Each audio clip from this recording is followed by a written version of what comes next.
Hey everyone, my name is Erin and welcome to Everywhere on Earth with Erin travel channel. So today's installment about my Egypt adventure is about the day we went to Ombo temple and Edfu temple. So we begin the morning on the felucca.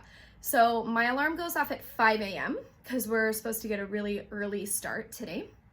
And I'm finding it really peaceful waking up on the Nile. I had a really great sleep. So at this point now we're all awake, but Mina and Ramez, our guides, are still sleeping. And one of them is making this really annoying sound. And it's not quite like a snore. I describe it more like a sleep honk. Now, I'm not really sure which one of them is doing it, so we're not gonna point any fingers, but one of them was. Actually, you know what? I really actually don't know, but you know, let's just say it could have been either of them. So now at this point, Ryan is also awake and Ryan needs his coffee and he's frantically searching for a lighter to get the fire going to heat up the water. And now he's getting really cranky, and this is where we give him the name Gargoyle. And we also learn that Ryan is not a morning person. Neither am I, but I'm not quite that insane like Ryan.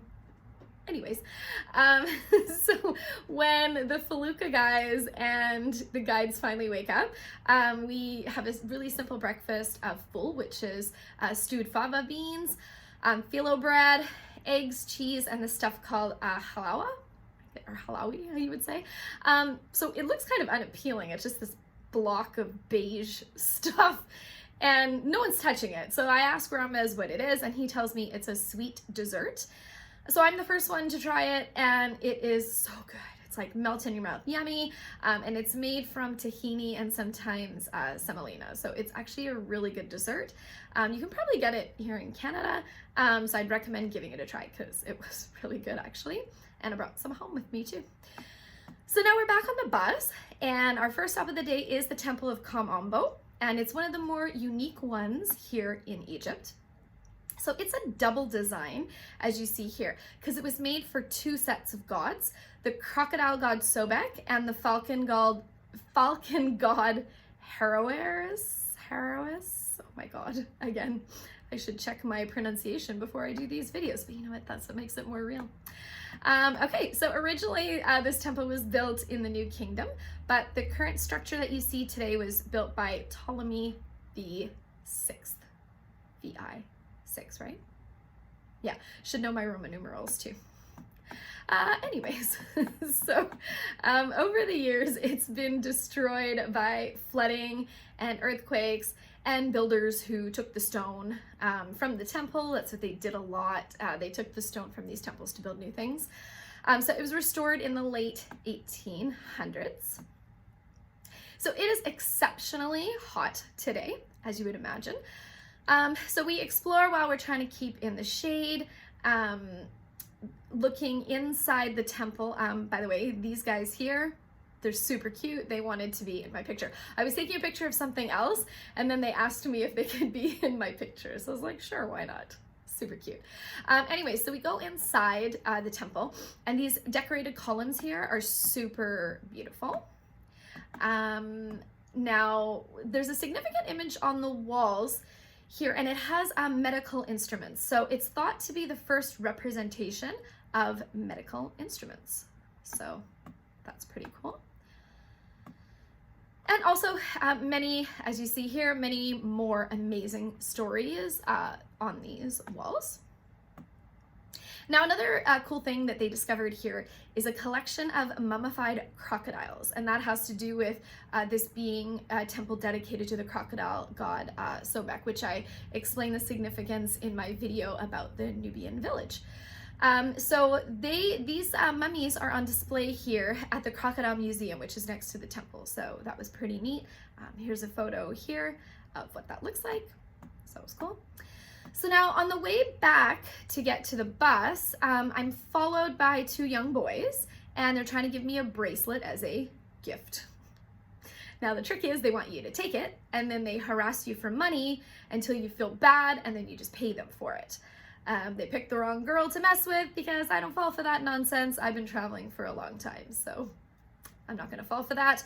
And so I make sure I tell them that I know what they're doing and that it's not very nice. So anyways, then they left me alone. So now we get back on the bus and we are headed to the Temple of Edfu. So this temple is regarded to be the best preserved shrine in all of Egypt. And it's one of the newer temples, so to speak. It was built back in the Ptolemaic kingdom as far back as 57 BC, which was a long time ago. So the inscriptions on these walls provided so much information about language and religion during this period, and these giant hieroglyphics, I mean, it just really opened up for a lot of information for historians and of course Egyptologists. So we walk through the Great Pylon, which is like the entrance, and then there are statues here of Horus guarding the gates.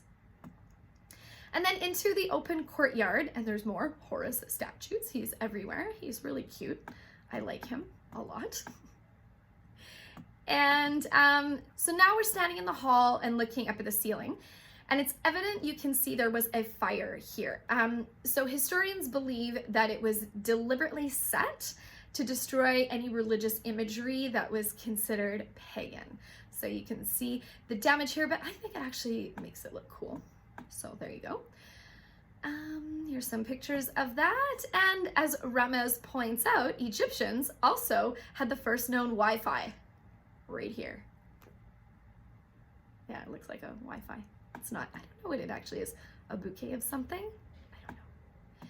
Anyways, not really the first Wi-Fi, but that's a fun little Egypt joke here. So we have a look in the room of the gods, and that is where there was a golden statue of Horus. It once sat in the shrine, and there's also a replica of the wooden bark, which is a sailing ship, and that would have held the golden statue of Horus during special occasions.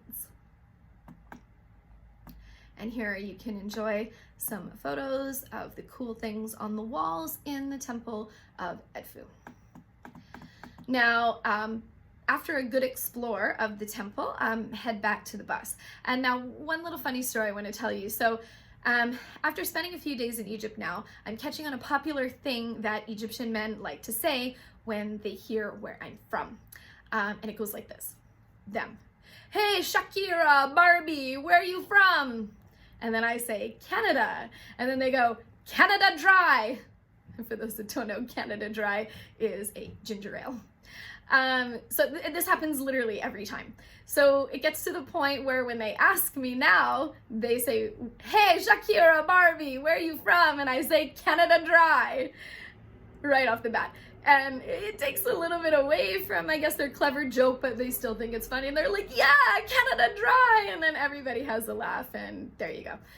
So everybody gets to have fun on that. So that is it. We hop back on the bus, and then we are headed to our next stop, which will be part of, we're gonna head into Luxor actually. So that'll be part of the next video that I'm gonna feature for you guys. In the meantime, please subscribe to my channel. That would be awesome.